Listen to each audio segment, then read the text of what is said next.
presented by Xfinity. I mean, he's got box office superstardom written all over him. Oh! A jawbreaker! A human highlight reel! Ball with no limit, yeah. Ball with no limit. Goodness! Ja Morant, ball in his hands.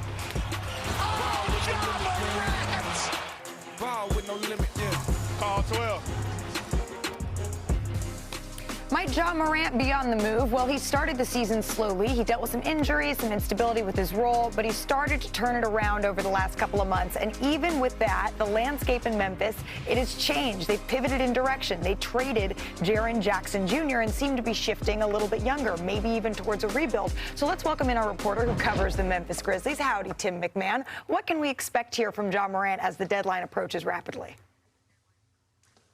Malika, the party's over in Memphis. They've got to find Ja a ride out of there. I would say home, but they've got to find him a new home or he's going to stick around. And look, they were able to get a bundle of picks for Desmond Bane. Same thing with Jaren Jackson Jr. That is not there for Ja Morant. In fact, he might have negative value in the trade market because of the risk, because he has 2 max years left on his contract. I was told by one of the teams that's been frequently linked to Morant in speculation, they would have to be incentivized to consider taking Ja on. In other words, the Memphis would have to send picks, attach picks with Ja to move him on. Now, 90 minutes left. We'll see what happens. But it has been a rough market for Ja, and there's no signs that that's changing. All right, 90 minutes left. We'll see if that changes. Tim McMahon, thank you so very much for that insight. As we welcome Shanae Agumake into the desk here for our trade deadline special. Hey, girl. My golf clubs.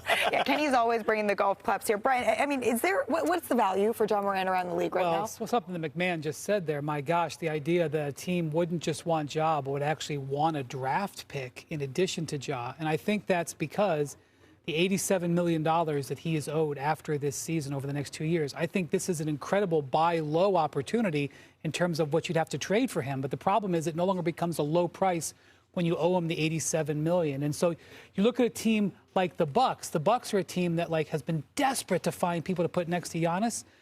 And if they think about trying to trade for Ja, it's like, okay, but if Giannis still wants to leave, now you're stuck with that $87 million and you're starting to rebuild. So if his contract was just a year shorter, as opposed to a couple of years he has left, he would have gotten traded weeks ago. Okay. But if he's going to get traded at some point, whether it's in the next hour or whether it's this summer, and he's going to have an opportunity. Somebody's going to get a great opportunity. I don't know if he's going to take advantage of it, but there's going to be an opportunity for somebody with Ja. But it seems like that's the disconnect, right? It seems like the value of Ja Morant at his peak, there's immense value there, and yet the around the league, people aren't jumping. Yeah, I'm not going to lie. This situation really makes me sick because there are a lot of people that are fans of Ja Morant. He is box office. Everyone knows his talent is through the roof, his athleticism, but there are questions about his sustainability on the court. He's only played 37% of the last 3 seasons, which is not great. And also the fit. Because when you're someone that athletic, right, you have to show that you can expand your game. And I do believe that the system that the Grizzlies had, the change that they had, did not benefit his game at all.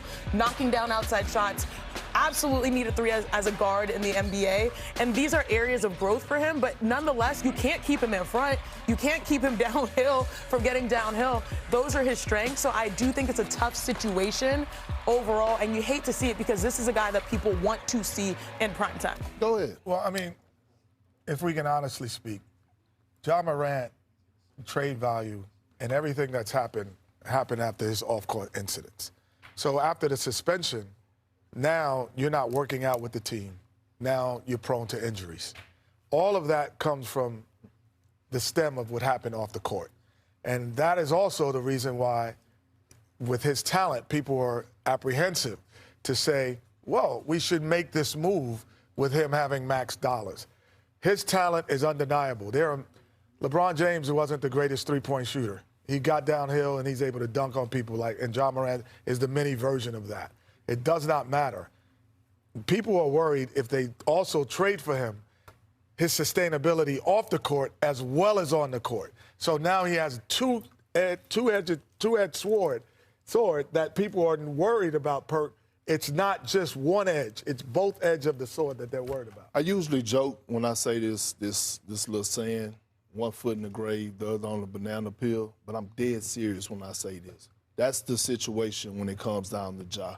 He has one foot on the grave, the other on the banana peel when it comes down to his career. Ja Morant better wake the hell up, because in 2 years after this contract, he could find himself out the league. It is disturbing to hear that a guy that won, we're talking about former Rookie of the Year, All-NBA player, All-Stars, a guy that was on the verge of being the face of the league, and a team can't trade you. They can't trade you. Nobody wants you. And they're telling teams that, hey, if we want you, if we get you, y'all gotta put something in there. Y'all gotta send Ja in the first round. It should be the other way around. And if this not a wake-up call for Ja, I don't know what else is gonna open his eyes, right? Because you think that your value is high. You think, hey, if Memphis, you're not the place, I'm Ja Morant. Nah, that's not the case no more.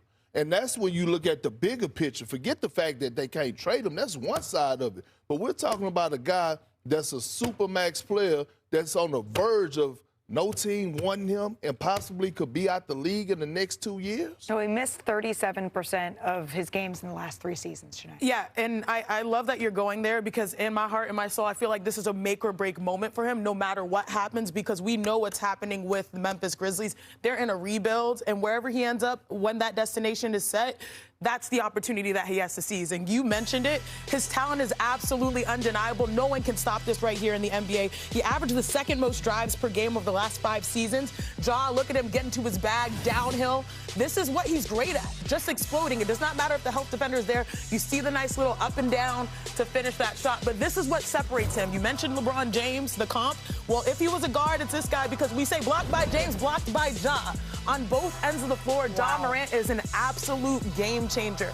And when things settle down, I do believe that he's had a lot of time to think when he was out there so far. You know, there were high moments, there were low moments, but that is a talent that is capable of transforming a franchise. But that opportunity does not come 1, 2, 3 times in the association. The next one is the most important. Yeah, I have a saying, like, from a distance, yelling can seem like passion or it can seem like anger. And so what he's doing, the perception of how he's doing is anger, and it gives the wrong perception. He has to also change the way he has his demeanor, because then he could lead teams, because he has the talent to lead, but to be also a leader and all of those things, your perception has to change when you walk into the building. Because, yes, the Memphis Grizzlies, at some point, this is going to end. When he goes to his next stop, he has an opportunity to possibly make a team a championship contender because of his talent. Right. But now does he have the leadership skills, the ability to bring others, to help others, to bring – those are the things and questions that the great players we never question. We're not questioning those things about Giannis. Yeah. Can he lead? Has he no, we never. Ethic, yeah. But talent-wise, you were like Ja at one time. You were like Giannis, all of these guys are the same. But think about it. It took for Luka to get traded, for him to actually wake up. No, I'm saying for him to wake up even more, for a level, just addressing his weight and him being in shape. Yeah. Right? It took for him to open his eyes. You know what I mean? Cover of Men's Health. Yeah. Well, I think it was out of shape to be on the cover of Men's Health. But I think of this season when he said, like, when he was asked about whether or not he still has joy in playing basketball, and he said that he didn't think so. And Ja Morant, when he is joyous, is so much fun to watch. And I think all of us as basketball fans hope to see that again soon. The league ain't gonna just wait on him. Let's go from being fine in the West